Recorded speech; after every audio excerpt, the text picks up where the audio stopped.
Hi team. So more home online training.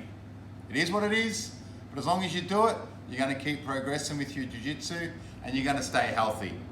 And that's the number one thing, is to keep your body moving, keep your mind healthy, keep your body feeling good until we're all back on the mat and everything's back to normal.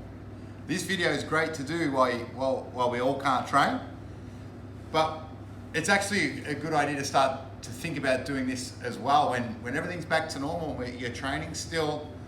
To do these movements is a big part of jiu-jitsu. It's important. So rather than look at this as like a time of not progressing and going backwards, don't look at it like that. Look at it as a time to do different parts of jiu-jitsu that you can work on at home, and then when you get back to the mat, you're actually going to be better. And then when you are training back to normal, you're going to still keep doing these exercises, so you're going to improve more and more. It's not always you can get on the mat, yeah, but you can always find 5 minutes, 10 minutes of the day to do some training, okay? So we're going to do some movement stuff. You don't need any room really. You could do it in your bedroom. You could just put a towel down and do it on the floor in your bedroom. You could do it on a yoga mat if you've got one in the house, or if you have to, you could do it on your bed, okay? So a lot of these movements you've already seen. We'll get straight into it, okay? So I'll explain the movements and you can do them over and over again in your own time. Okay, so let's explain what they are and how they work. So firstly, we're doing a bridge. Most of you guys, if you've been training for a little while, you understand the bridge, but I'll just go over it in a little bit now. So what goes in my mind firstly is I bend my feet really close to my hips. I have my feet apart, don't have your feet together, so about the width of your shoulders, okay? Take a few deep breaths and start thinking about what it's like when I'm rolling, and start to picture what it's like and start to think, all right, I need a bridge. I need to be strong at this. This is why I'm doing it. So my arms are in and I just bridge up. My feet do not slide. My feet just stay steady on the floor like a good base. Then I bridge up and down. So this movement here is when somebody's on top, you've got to make some room. You might be bridge and hip scape at once. You might be bridge and rolling. There's many reasons to bridge, but you must have a strong bridge. You have to. Really, the most important part to be strong when you play jiu-jitsu is your hips and your belly. This is from here to here is the strongest part. That's what you need to work on the most. It's the most important part for jiu-jitsu. Up and down. Up and down. And now I'll just start to, it's a time for yourself. It's time to think about your training. Start to picture getting out if anybody's on top of you. Keep breathing and bridge up real high and hold. You really should feel this in your butt. Okay, all in your hip area. Maybe on the back of your legs, your hamstrings, and down. So that's a simple, basic bridge. I believe more important bridge is a shoulder-to-shoulder bridge, but I usually warm up with the basic one first with 2 feet. Now the shoulder-to-shoulder one. So keep your arms in. Okay, so like someone is on top. You never want to have someone on top like this, right? You always want to keep your arms in. Anytime you're in a position that you're not in the strong position, you want to keep everything tucked in. Yeah? Look at your shoulder and roll on top of that shoulder. Get your hips up real high. And then roll back. Look at your other shoulder and roll on that shoulder. This is bridging on the shoulder. This is a super important one. Roll back. Bridging on the shoulder. Roll back. Other shoulder. Roll back. Shoulder. And okay, so it's another one. You can do 10 or 20 of these in a row. Firstly do the bridge, then the shoulder to shoulder bridge. The next one is threading the needle. You need to sometimes, if somebody's on top, you might have to shoot to your belly and make some room and get back to your knees or back to your guard. Threading the needle is super, super important, okay? So let's see how that works. If you're bridging on the shoulder, right, and you have the option to either get your guard back, which would look like this, or you could thread through and make some space. And then you've made some room with your partner, your opponent. So the way we just drill it in our room or in by ourselves is just bridge on your shoulder. Whatever shoulder you're on, the same side leg. So right and right, thread through. And I just finish here with my hips up. Don't have your belly on the floor. See my hips off the floor? And come back. Bridge another shoulder. Thread through. Hips up. And go back. Oh, make sure I'm in the camera. Bridge up. Thread through. Come back.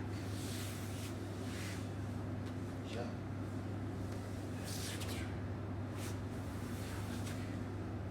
That's threading the needle, okay?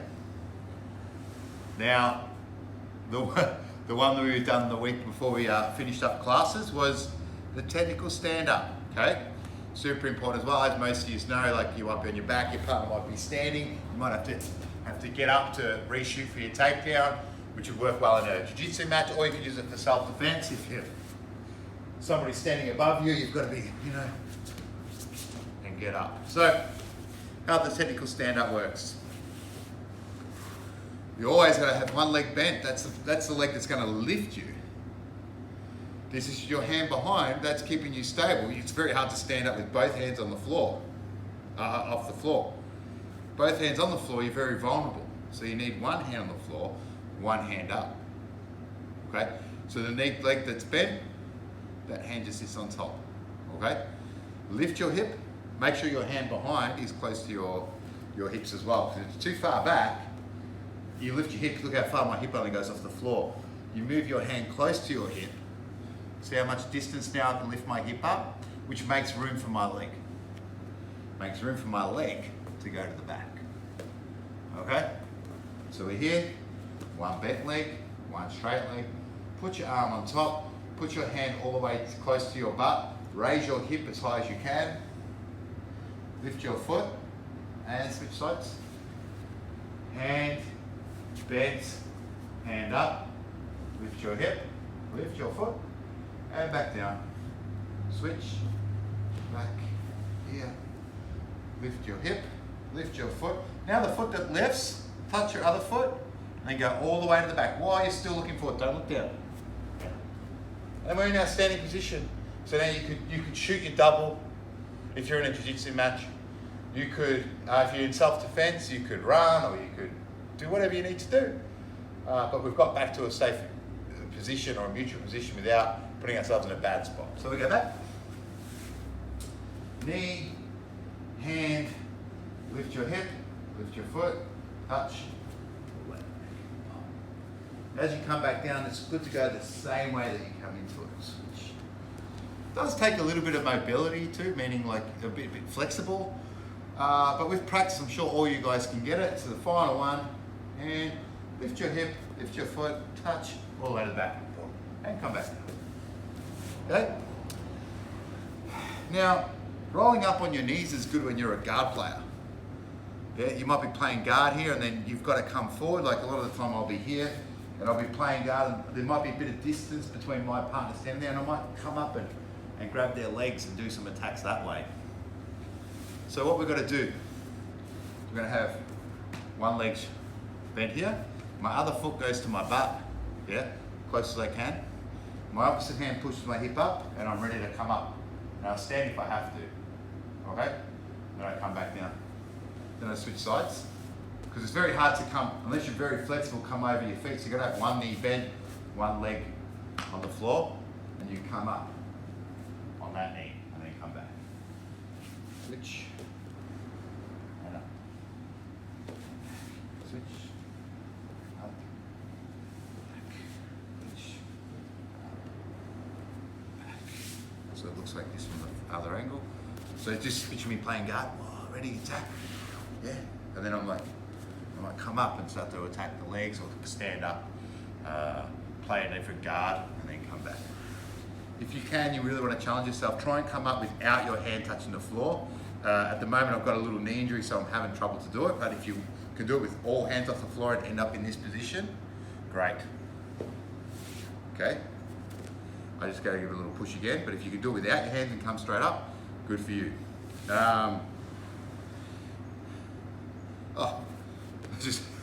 The last one that is obviously massively important is the hip scape. Now you can do hip scapes along the mat, all the way up the mat, but you can also do them just in a stagnant position and not moving too far. So just as important as the bridge, you know, bridge is moving your hips up, hip scape's moving your hips away. So he's bent here, and then on my shoulder and my hips move. Whoop. And then come back.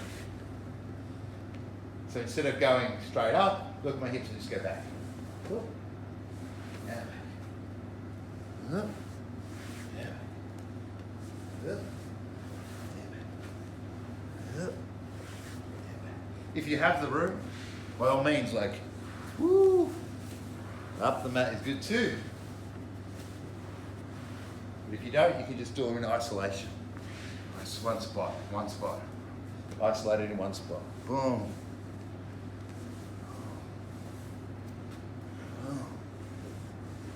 Okay, so you've got the, I'll go over it all again. And then you guys can do it. You don't have to follow the video. You can just do it by yourself. You don't need to hear my voice every time you train it, because you already know it. But you can do this many times over. So what I would suggest is on your back, 10 bridges. 10 bridges. You can put some music on or something too, Make it as fun as possible. 10 good bridges. 10. Shoulder to shoulder bridges. 10.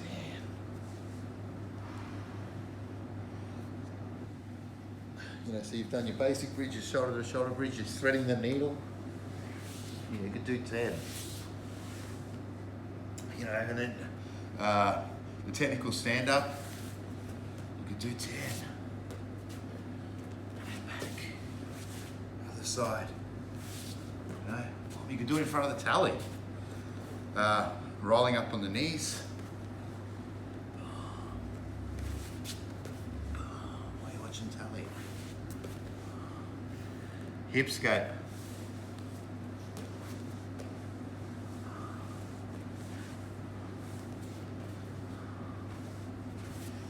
You can do that. You can do it morning and night. You can do it minimum of a few times a week, okay? Another good idea would be to combine it with the workout video. So you could do your bridges and all the exercises, the hip scapes we just done then, and then do the workout video. And then you've basically done like enough training for what we normally do in class, Keep doing this regularly though, guys, okay? Keep your mind in the game. I'm gonna keep posting up videos. I've got another lot of ideas, like using your gi, working on spider guard stuff and all that stuff. So I'm gonna keep giving you more information just to keep your head in the game until we're all back on the mat, back to normal. Yeah, I miss you so much already. Just keep in the game, keep moving. See you soon. Get your training in.